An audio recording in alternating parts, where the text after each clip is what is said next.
मित्राणि, नमो नमः। इस अलंकार की श्रृंखला में पुनः व्याजस्तुति अलंकार के साथ मैं उपस्थित हूँ। व्याजस्तुति अलंकार का जो लक्षण है,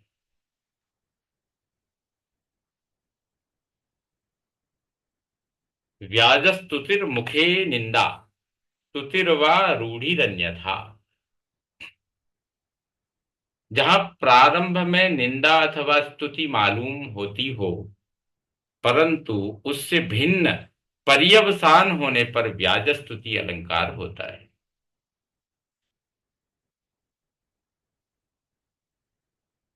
तो जहां प्रारंभ में निंदा अथवा स्तुति मालूम होती हो, परंतु उससे भिन्न पर्यवसान होने पर व्याजस्तुति अलंकार होता है।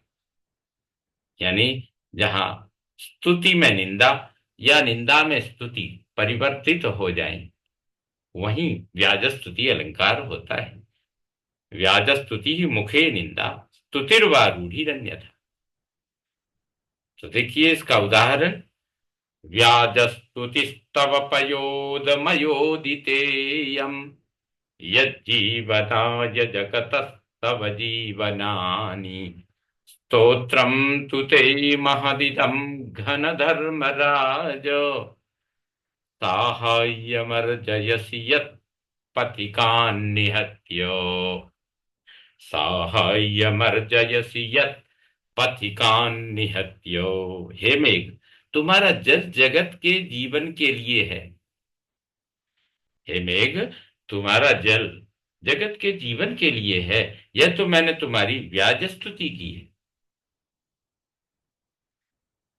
अब देखिए इसका उलट हो रहा है क्या। हे घन का, हे घन यानी कठोर, घन का अर्थ कठोर भी है।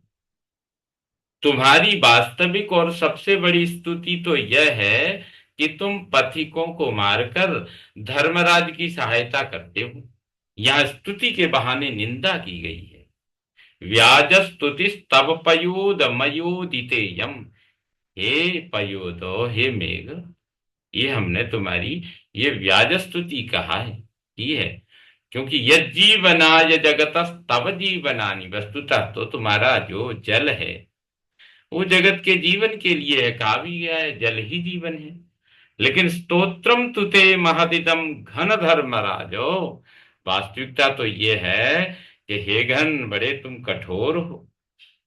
तुम धर्मराज की अर्थात यमराज की सहायता करते हो।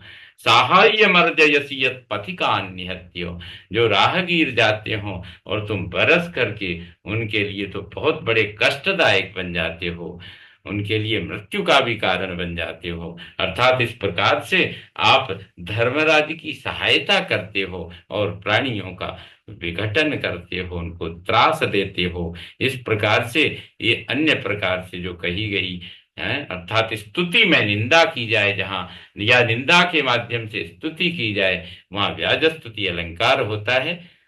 मित्रों, इसी के साथ मैं आपसे विदा लेता हूं। पुनः अग्रिम अलंकार के साथ उपस्थित होऊंगा। नमो नमः।